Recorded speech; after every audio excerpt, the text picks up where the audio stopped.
All right. There seems to be some confusion, and Twitter is a completely shit place to try to explain how Quartz works. So I'm going to try to explain this. All right. First, I'm going to explain the problem, why Quartz exists, because people seem to have confusion about that. Okay.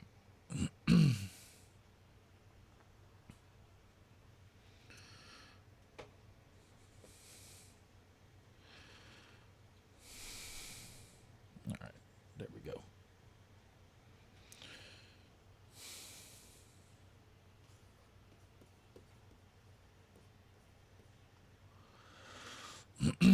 So there are 3 threads you need to care about. You have the game thread, you have the audio logic thread, and the audio rendering thread. Okay. So the game thread and the audio thread are synchronized. The audio logic thread.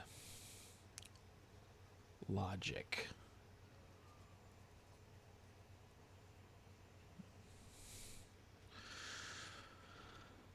The audio rendering thread is asynchronous. All right. So it has its own update periodicity. And this is your buffer. Okay? So when you say you want to play a sound on the game thread, play sound. Okay? That command gets sent over to the audio thread, play sound. And whenever that happens, who knows when in this timing of things, maybe it's over here and it hits this one. Play sound. And then a sound begins to render. Okay. So that right here is a delay you cannot fix. And you cannot predict because the game thread is not consistent. The game thread is actually controlled by all the threads that it synchronizes with, which includes video rendering. Okay, so your graphics rendering, right, can hold back the game thread. So the game thread drifts. Timing is inconsistent. Timing. What is this? What am I writing? Timing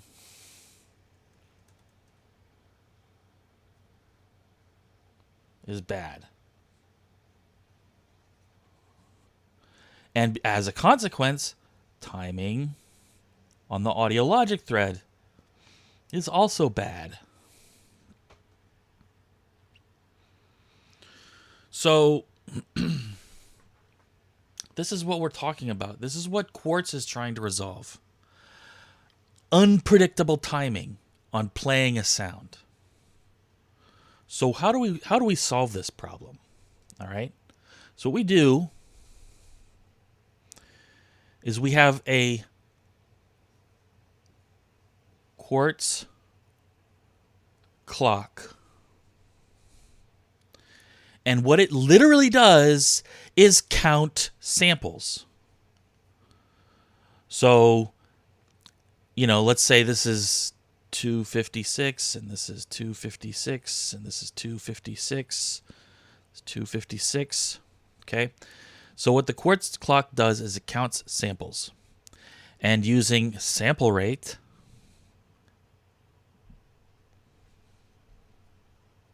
and simple math, it can figure out the time, the exact sample spacing for any pulse, right? So if it's 2.0, if it's 0.2 seconds, then it's going to know, okay, here's a 0.2 seconds, here's 0.2 seconds, et cetera, et cetera, et cetera.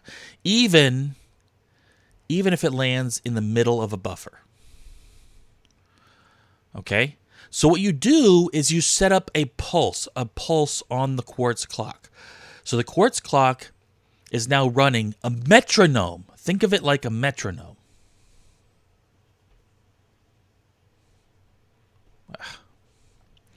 Okay? And the Quartz clock, timing, good. So, what happens now when we use Quartz to play our sound? Okay? What happens now? Well, if we use play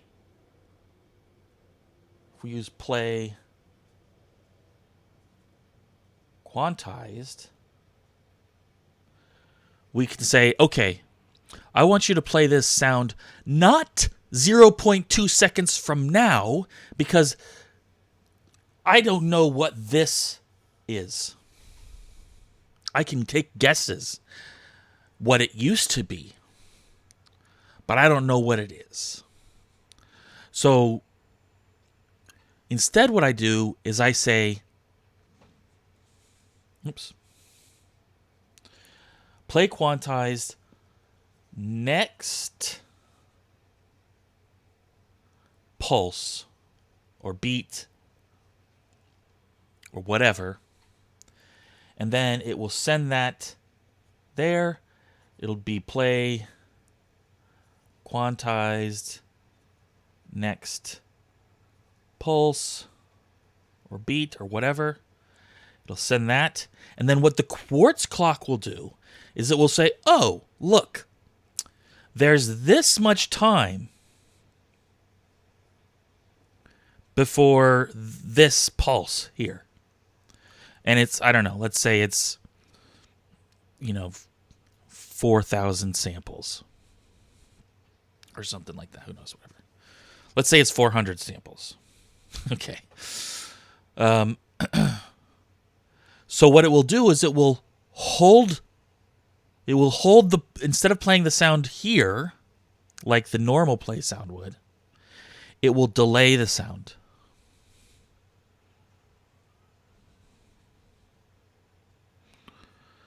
And start playing it here. Even if it's in the middle of a buffer, it'll play it in the middle of the buffer. It'll start playing in the middle of the buffer. Okay?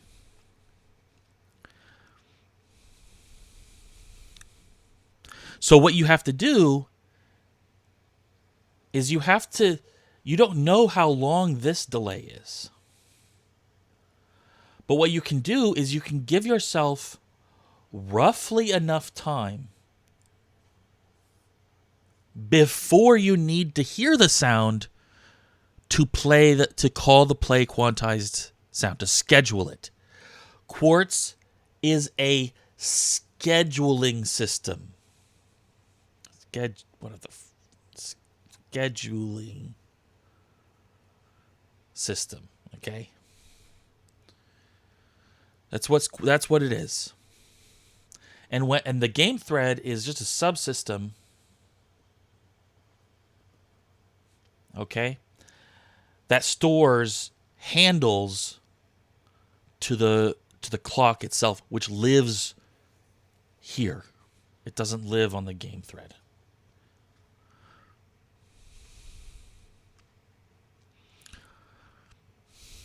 So when you create a Quartz clock, it gives you a handle. And then you use that handle to schedule play quantized sounds. So if your frequency of playing sounds, now let's talk about musical timing, okay?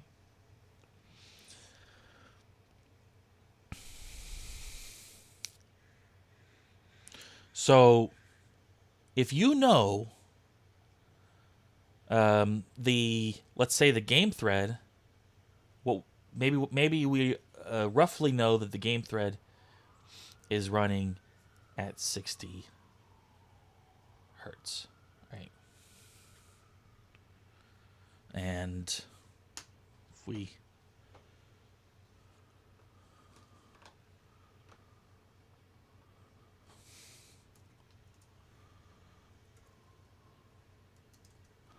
invert that, right, that equals an update periodicity of 1.016 repeating seconds. That's pretty good. Or maybe our game thread is 30 hertz, right? In which case, we're looking at that. Is it 33? 30? Yeah. Right? So 0, 3 repeating seconds. Or 3, 3. You could put 3, 3. That's fine too. Okay. Or maybe because of, fucking lights, it's drifting between these two. And it's unpredictable, which is a disaster potentially, right? That's the worst case scenario. Okay. So let's say you have a 30-second note at 120 BPM. Okay. So we need that in seconds. All right. We'll do some math. So 120 BPM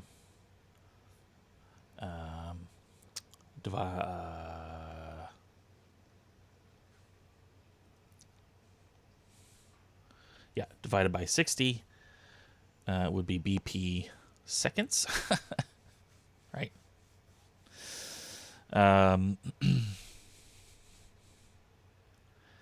And so we've got 2 beats per second as a result, right?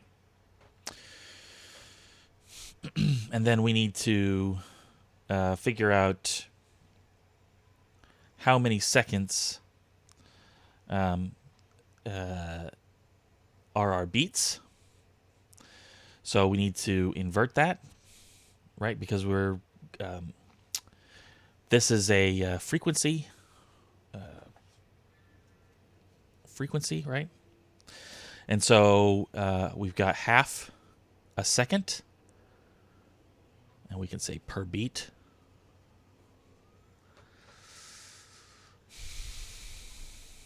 So if we want to divide our beat into 32 parts,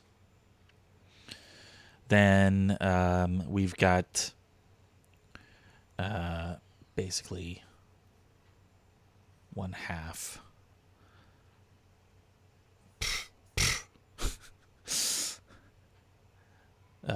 divided by 32.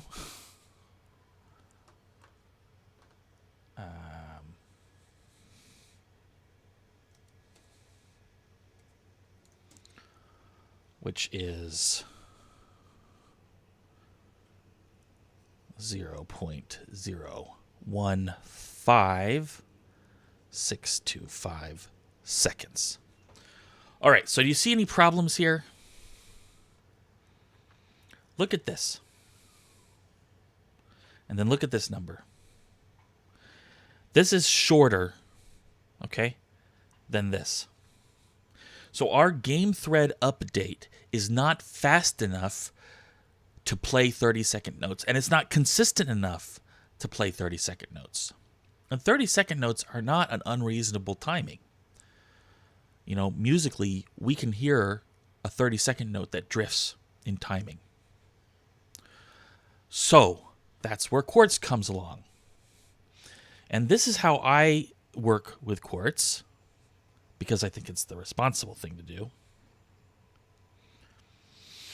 is I will set up my clock, my 120 BPM clock, okay? And then I get updates from the game thread. The game thread is updating my script, as it does. But then what happens is I say I'm going to subscribe to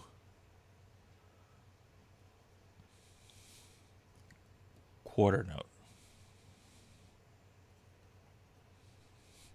because I want a quarter note pulse from this clock. And so every time I get a quarter note pulse callback from the clock, what that means is somewhere between the last update and this update, we hit a quarter note event, quantization event. Okay, I don't know exactly, how many pulses, but then we'll go back to our regular scheduled pulses, etc. And then we'll hit another one, right? And somewhere in between here, maybe it was on this timing right there, was a quantization event on the clock. Remember, the callback takes time to go to pump those cues back on another thread. Okay? So what I do is let's go back here as well, right? ... So what I do is I say, okay, when I get this quarter note pulse, I'll say,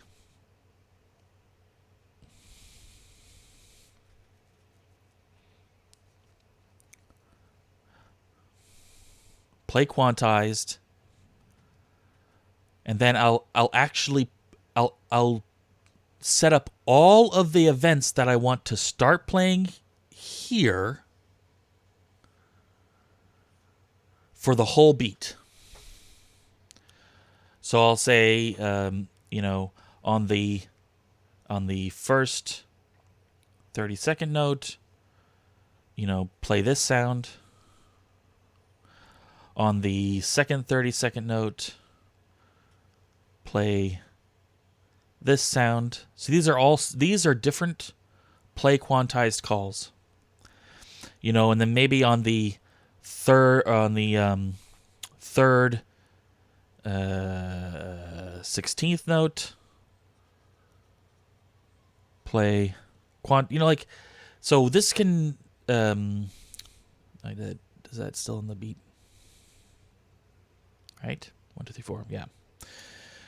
And then I could do something like on the fourth 16th note, play whatever my music data says, right? Because I can say, on the first beat, I have all of these music events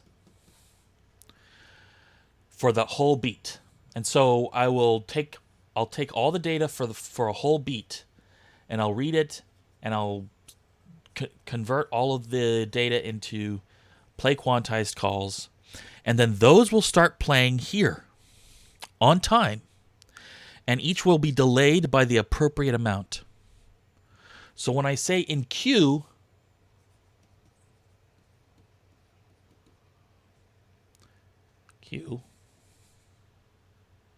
so Q,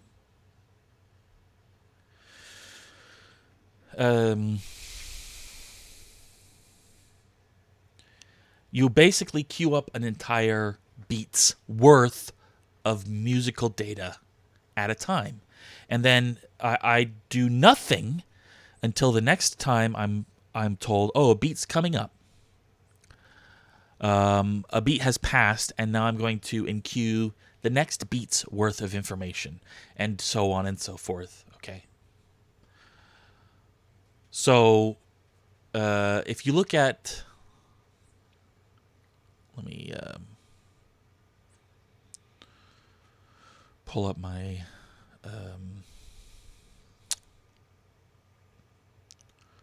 drum pattern.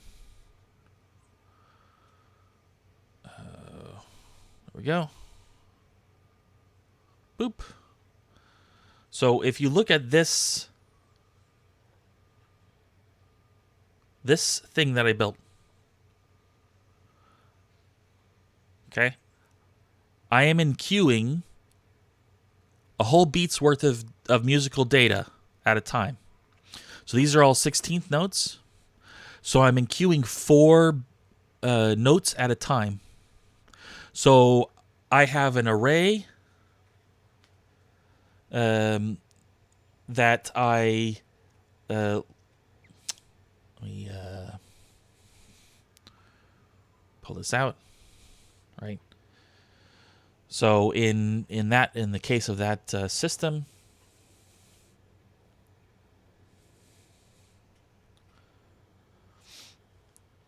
I've got 4 slots, and actually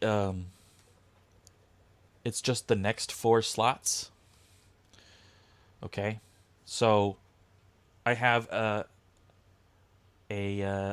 array of, so for each instrument I have an array of, let's say it's at index 0, I've got let's do 1, 2, 3, 4.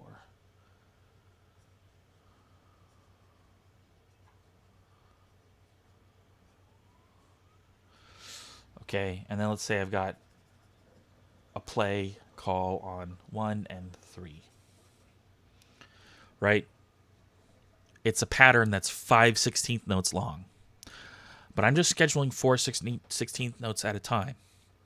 So I read in 0, 1, 2, 3, and that gives me this and this. And those turn into play quantized, second 16th note, and fourth 16th note. See? 1, 2, 3, 4. And then I read in the next 4 of that 5-piece pattern, right? So here's my 4 boxes. This is my buffer. And I know it's supposed to be a looping 5-pattern deal, so I go, this is 4, this is 0, this is 1, this is 2. I've got nothing on 4, I've got nothing on 0, I've got something on 1, right? And that results in a play, just one play quantized call for the third 16th note. And then I wait a beat, and then I do it again and again, every beat. So the idea is that I'm actually scheduling stuff a whole beat in advance, more than a beat in advance, really, because I'm scheduling it after the previous beat started. And this sort of a beat and change allows me to have good timing, predictable timing, and my script is resilient to drifts in the game thread periodicity, right? Because the game thread is unpredictable. Now, it will get fucked up if there's a huge hitch on the game thread. Okay? It'll get fucked up if there's a huge hitch on the game thread. I can't solve for that. So, to a certain degree, there's an amount of trust that the engineers and the optimization experts on your game will fix those kinds of hitches. And if they can't, then you need to buffer more time. So maybe you need to do 8 16th notes at a time, 2 beats scheduled at a time, or a whole bar at a time. You see? So there is no play 0.2 seconds from now, because now is not good information. Now is the game thread script. Now it's not good information. Because you don't want to play 0.2 seconds from now. You want to play on the next 0.2 second pulse. Okay? And because of these timings, you might look at this. Look at that. Because of these timings, you could probably wait. Right? You could probably do a 0.1 second pulse and then do two pulses at a time. Right?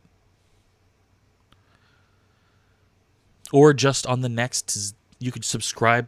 If you set the pulse to 0.2 seconds, you just subscribe to the pulse, and that will give you the previous 0.2 second pulse, and then you just schedule for the next one, and schedule for the next one, and schedule for the next one. There's no scheduling from now. You're scheduling for the next one. Okay?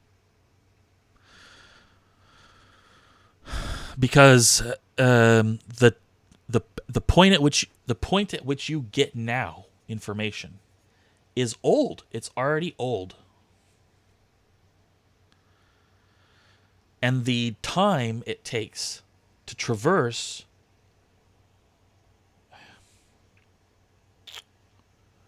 these threads, right,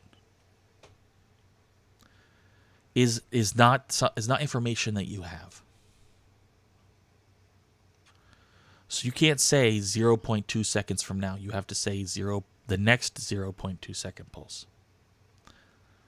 So subscribe to the pulse. Set your timing, your clock, to 0.2 seconds, and then you subscribe to the pulse, and then you say play on the next pulse, and then you wait for a pulse then you wait for that subscription to say a pulse has passed, and then you say play on the next pulse, and then you wait for that subscription to say a pulse has passed, and then you play on the next pulse. And that's it.